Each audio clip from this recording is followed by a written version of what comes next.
예, 안녕하십니까. 홍성남의 상식 관상 시간입니다. 이번 시간에는 인중에 대해서 말씀을 드리도록 하겠습니다. 인중하면 코 밑에 이 부분을 말씀드리는데 이 인중은 수명과 관련된 부분입니다. 그래서 100세 시대에 인중을 보면 그 사람의 수명이 어느 정도이다라는 것을 알 수가 있습니다. 첫 번째 그림은 이제 여러분들의 익숙한 송해 선생님, 그리고 구봉서 선생님, 또 현미 선생님, 그리고 우리나라에서 또 일본에서 중국에서 오래 사셨던 어르신들을 사진을 좀 가져와 봤습니다. 지금 93세로서 전국 노래자랑으로 MC로서 열심히 왕성하게 활동하고 계시는 이 송해 선생님 인중을 한번 보십시오. 상당히 길지 않습니까? 그렇기 때문에 건강도 좋으시고 또 이렇게 장수하시면서 93세에 그 정도의 활동력을 보이고 인기를 얻고 있다고 하는 것은 우리 역대 MC나 연예인들 중에 참 드물 겁니다. 그래서 송해 선생님의 어떤 인중을 보면 수명이 어느 정도일 거다. 또 인중이 긴 분이 수명을 좀 길다. 이걸 좀 느낄 수가 있을 겁니다. 이제 구봉서 원로 코미디언, 이분은 이제 2016년도에 돌아가셨습니다만 이분도 상당히 90세로서 장수를 하셨습니다. 이분의 인중 역시 상당히 길다고 볼 수가 있습니다. 그리고 지금 이제 살아계시면서 왕성하게 활동하고 계시는 현미 가수님, 나이를 보니까 올해 이제 81세네요. 근데 인중과 이제 지각 이 부분이 상당히 좋지 않습니까? 그래서 건강을 유지하면서도 노년에 들어서도 상당히 왕성하게 활동하는 모습을 볼 수가 있습니다. 이제 그 옆에는 이제 황간난 할머니인데 이분은 이제 용인에서 사시는 분인데 보니까 106세. 그러니까 2014년도에 106세였으니까 이제 돌아가신 걸로 그 뒤로 돌아가신 걸로 알고 있는데요. 사망 당시 나이가 104세였답니다. 근데 그 전에 용인 그 종합 버스 터미널에서 그 나물 이런 걸 좀 파시는 장사도 하실 정도로 근력이 대단했다고 합니다. 그리고 충북 영동군의 최고령자이신 105세 정호분 할머님, 이분은 2016년도에 돌아가셨습니다. 그리고 기네스북에 오른 일본의 장수 노인으로서 115세까지 사셨던 기무라 지로 유면 할아버지, 이분들의 어떤 인중을 보면 상당히 길게 긴 모습을 하고 계십니다. 또 군위입에서 100세 장수 노인이신 김말주 할머니, 또 중국의 양쉐린 할머니, 이분도 104세이신데요. 평산에서 최고 장수 노인으로서 기록이 됐다고 합니다. 전체적으로 오래 사시는 분들의 모습을 볼 때 인중을 보게 되면 인중이 상당히 깁니다. 그래서 인중의 길이는 수명의 길고 짧음을 나타낸다고 할 수가 있습니다. 그리고 인중과 법령의 행운 유년도를 제가 가져왔습니다.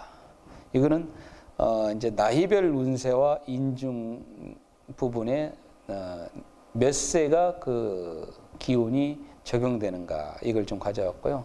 그 옆에는 지금 활발한 활동을 하고 있는 손예진 탤런트라는 분을 사진을 좀 가져왔습니다. 이분의 전체적인 모습은 관상적으로는 상당히 아주 좋은 모습이십니다. 그 중에서도 인중의 모습을 볼 때도 인중도 상당히 좋은 모습을 갖고 있습니다. 그래서 이런 관상, 이런 인중 가지신 분들이 상당히 관상적으로는 좋은 모습이다 이렇게 볼 수가 있습니다.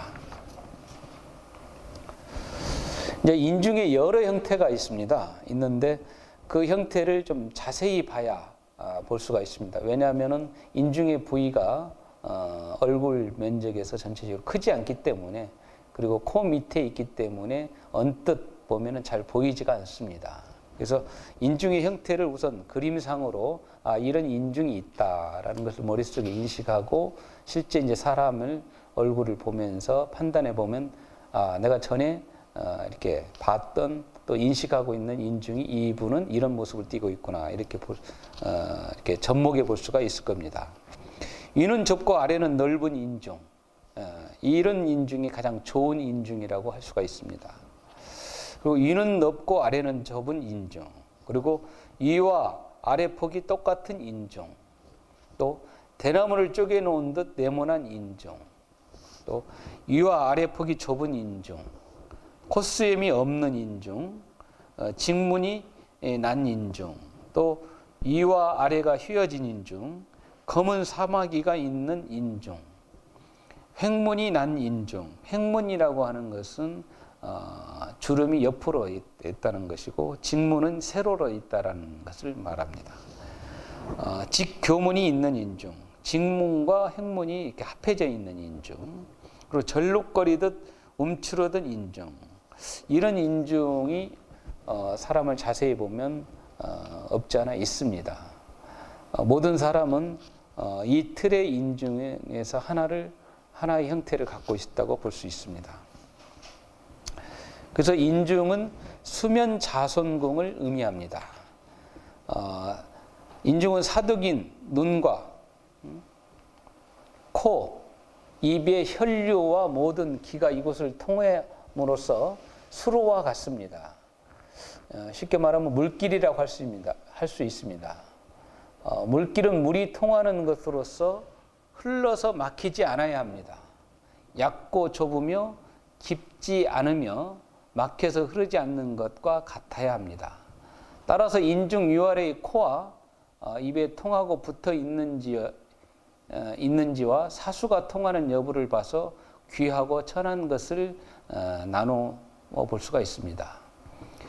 인중은 몸에 기혈이 도는 것의 빗장이기 때문에 인중의 길고 짧음으로 수명의 길고 짧음도 정해집니다. 인중은 맑고 깨끗하며 길고 깊으며 뚜렷해야 합니다. 가늘고 좁은 인중은 일생 의식이 궁핍하다고 볼 수 있습니다. 인중의 위와 아래가 좁고 가운데가 넓으면 자식에게 질병이 있고 자손으로 인해 늘 근심이 끊이지 않는다라고 볼 수가 있습니다.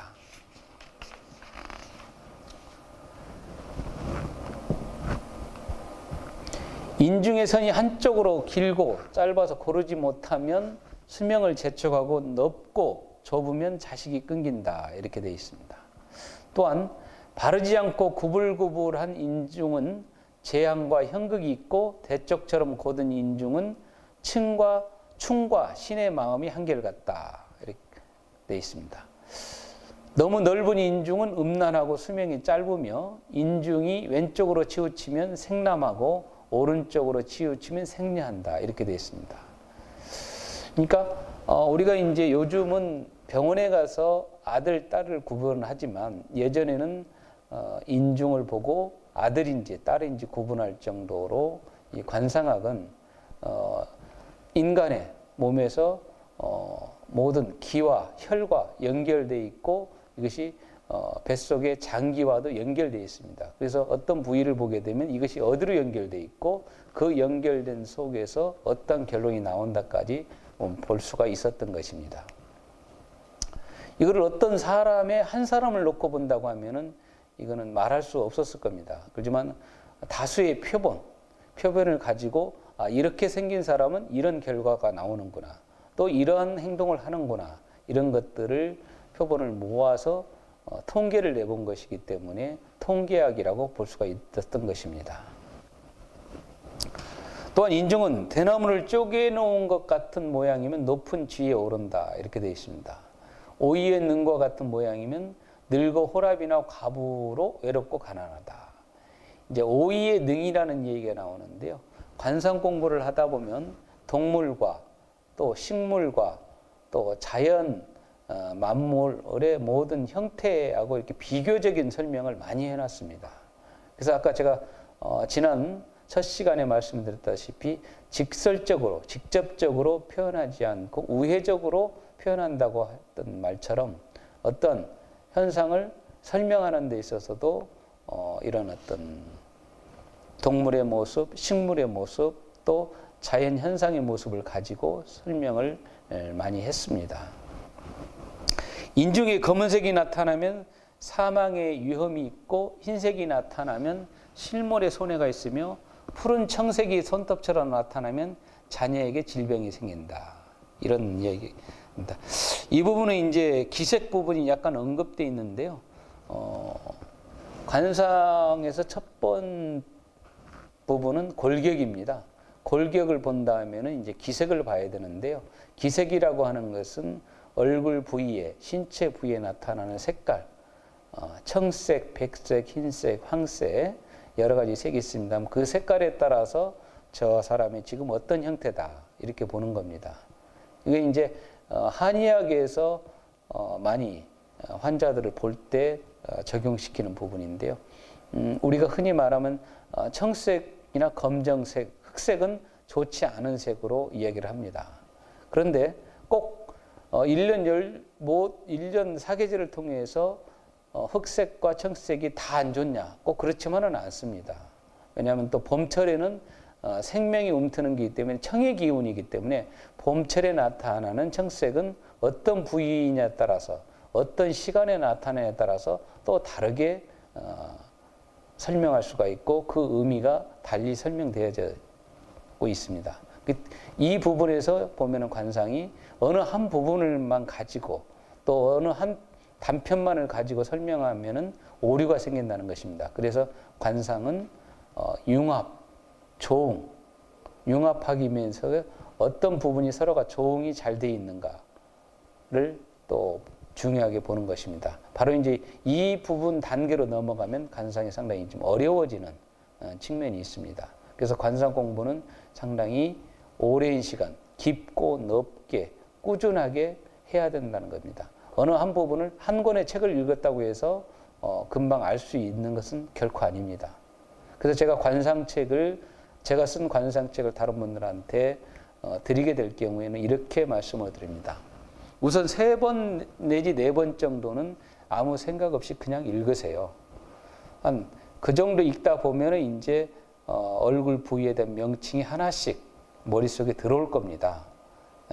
첫 번부터 얼굴 부위의 명칭을 다 외우고 나이를 외우고 모든 부분을 외우려고 하면은 쉽지가 않기 때문에 우선은 관심적으로 쭉 읽어보고 그 다음에 그 읽음의 반복을 통해서 머릿속에 들어오게 되면 그때부터 이제 차근차근 기억하고 얼굴 보고 비교하면서 공부를 해 나가시면은 진척도가 있을 겁니다. 이렇게 말씀을 드립니다. 이제 인중의 형상을 보고 자녀 유무를 판별해 볼 수가 있습니다. 이제 깊은 인중, 또 이제 상엽 하강 인중, 양흑자 인중. 제가 이제 정리를 이렇게 해놨는데요. 그에 따라서 많다, 적다, 또 이제 쌍둥이가 난다, 이런 것을 인중을 통해서 볼 수가 있습니다. 물론 요즘은 이제 풀이를 조금 다르게 해야 될 부분이 있습니다. 왜냐하면 예전처럼 자연 현상에 의해서 부부간에 자녀가 생겨나는 대로 예전에는 출산을 했지만 요즘은 이걸 인위적으로 많이 조절을 하기 때문에 또 다른 부분이 있습니다. 그러나 기본적으로 그것은 하나의 결과적인 부분이고 원리적인 측면에서는 인중을 보고 자녀 유무를 판단해 볼 수 있는 부분입니다.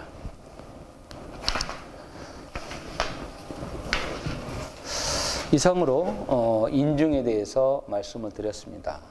사람이 살면서 가장 관심사인 3가지 중에 첫 번째는 재물, 두 번째는 수명, 이 2가지를 말씀드렸고요. 다음 시간에는 이제 애정, 이 남자복, 여자복, 여자운, 남자운 이 부분에 대해서 시작을 하도록 하겠습니다. 감사합니다.